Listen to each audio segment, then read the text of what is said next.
One legitimate concern with monetization is, okay, so we're talking about, like, say, the GIMP developers. They have the Flatpak, and they're like, we want to monetize the Flatpak. That's a pretty simple idea. Like, they should be able to monetize the Flatpak. But where it gets weird is when you have, not really like a fork of a project, it's just a third-party package of Flatpak. Do you have that person able to monetize that Flatpak? Like, even though they're not the developers of the project, but they're the developers of the Flatpak, should they need to have some sort of relationship with the project? Like, how does this sort of need, like, how do you think this should be handled?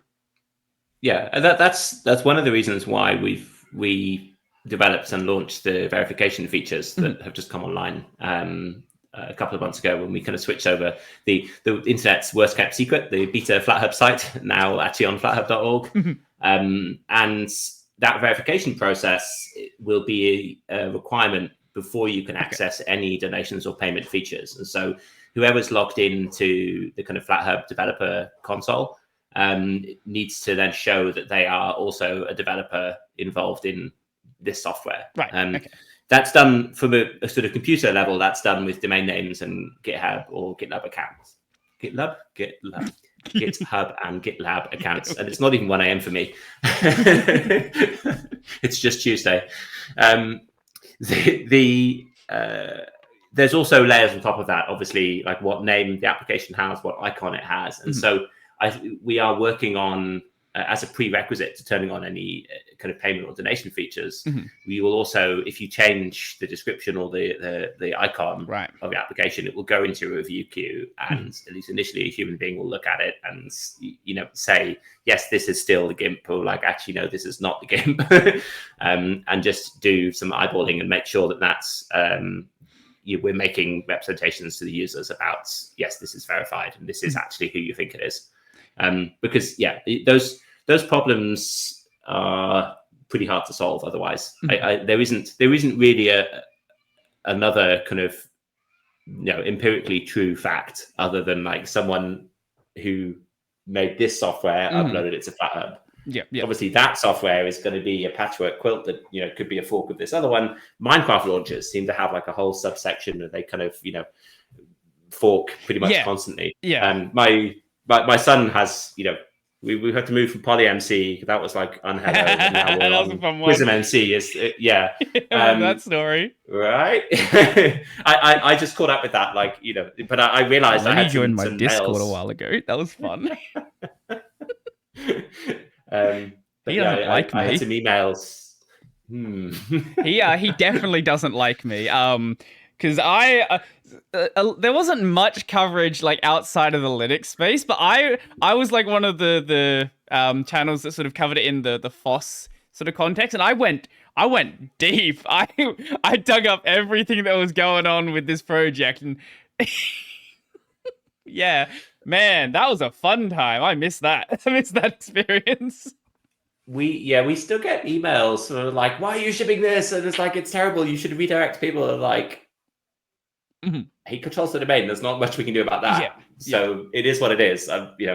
We can't get in play on everything unless like it's a DMCA takedown request or someone's copyright is being violated. And it's unfortunate because it kind of underlines the need to worry about some of these more kind of tedious details, things like fiscal sponsorship, who owns your trademarks, how are they licensed, those kind of things.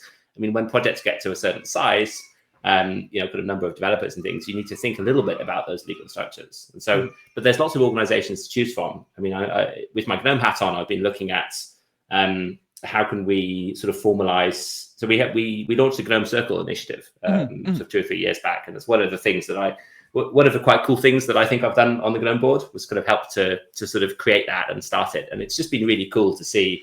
I think it's like 70, 80 like really neat applications coming in and forming this kind of wider community of developers and apps around the core GNOME desktop experience.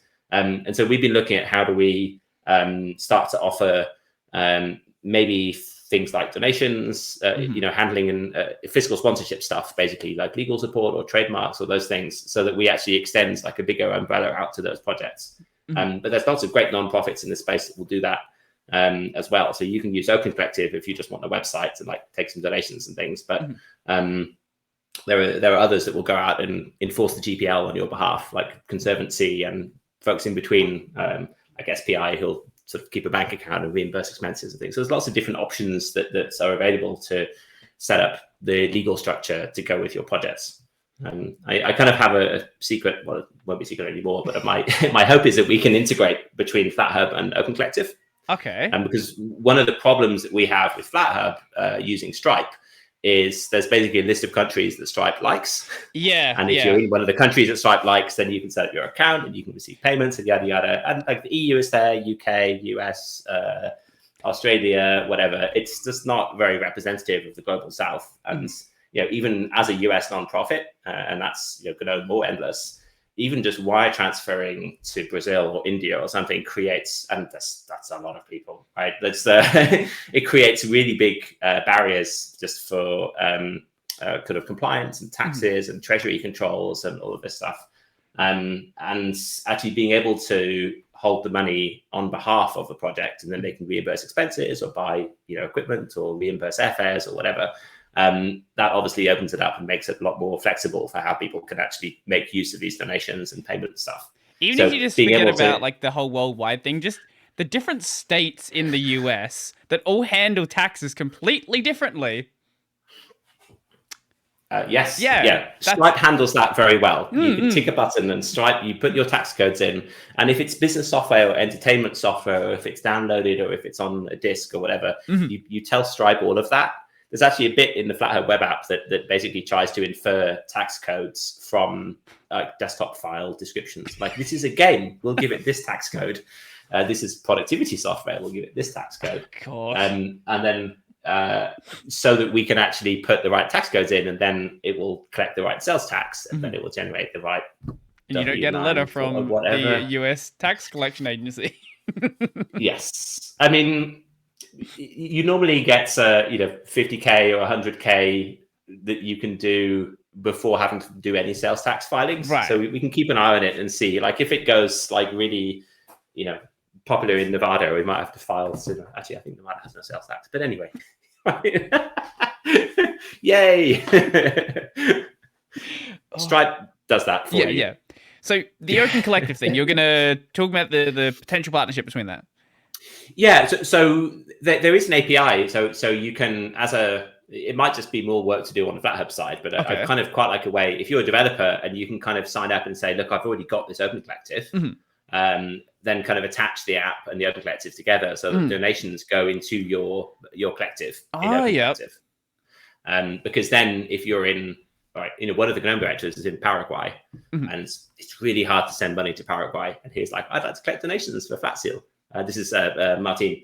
And he could set up an Open Collective, and then he could collect donations of that seal, and they would stay in the US. They'd be collected from wherever they are, and they go to the US, and then he could reimburse expenses, or submit invoices or whatever best supports the project.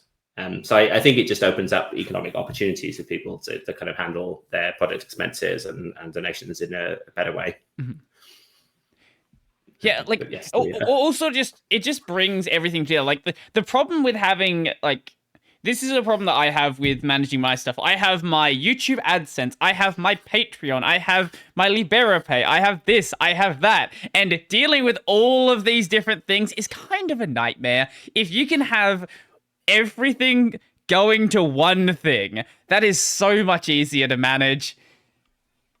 Yeah.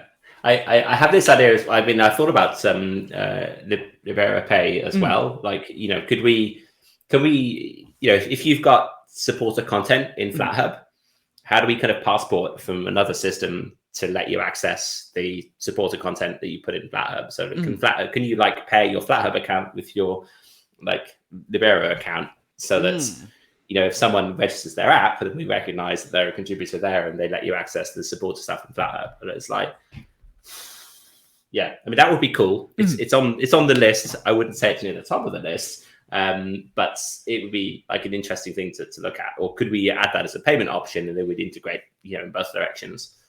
Because I think that's important. I think, Flathub knowing which applications that you use, that could be cool. You could just download and install all the Flatpaks that you want on a new system. and then knowing which ones you're a supporter of, whether you support them on Flathub or you support them on a different platform. I think that's kind of a nice goal to look towards. It's a ways off. Yeah, we'll just need to take the steps that we have for this year, and maybe that's a next year roadmap. First goal is getting the monetization stuff set up and ready for everyone to use. Then you can go from there. Yeah. I think the next thing we'll do is the direct uploads, because that actually we don't have to wait for the legal setup and some of the kind of paperwork stuff and lawyers. That's more of just a moderation problem. Then you got to make sure that things are being dealt with if they are, shouldn't be on Flathub. They're maybe not malware, but just like other things that you need to deal with. Yeah, there's some automated checking and things that the build bot currently does. So folks who upload directly, which I think is GNOME, KDE, the Free Desktop SDK, OBS, and Firefox. Okay, sure. They basically bypass a bunch of checking that the build bot does, and we're moving those checks into the repo manager, so that if you get a token to upload, then that kind of automated checking and potentially manual checking still happens for everything that goes in. And we kind of want to set up some transparency in terms of where stuff is built. So, not just having a binary off your laptop and then uploading it, but actually like, okay, can you please show us where this was built? Is it a CI flow? Is it a GitHub action? Can you please link to where this was built so people can go and see the logs and they understand basically what's the supply chain? Obviously not from like 100% guaranteed thing, but at least being able to show some transparency of where things are being uploaded from. So we don't want to lose that, because at least on Flathub currently, that the source is in GitHub, it goes through the build bot, and then it goes into Flathub. So you can like find where it came from and what was built. So we kind of don't want to lose that property when we sort of open up to different build systems. But equally, we have to open up to different build systems because it's pretty much impossible to make Electron or Rust or Python, where you just get into a big argument between one build system and the Flatpak build system. And you can do it, but the number of people who can and want to do it is like 5. But with the transparency of the builds, doesn't that get a bit weird when we're talking about proprietary applications being packaged? Oh yeah, all bets are off. Like proprietary application, binary from space, you either trust them or you don't. Sure. I'm mostly thinking about not sort of turning the free and open source applications into that.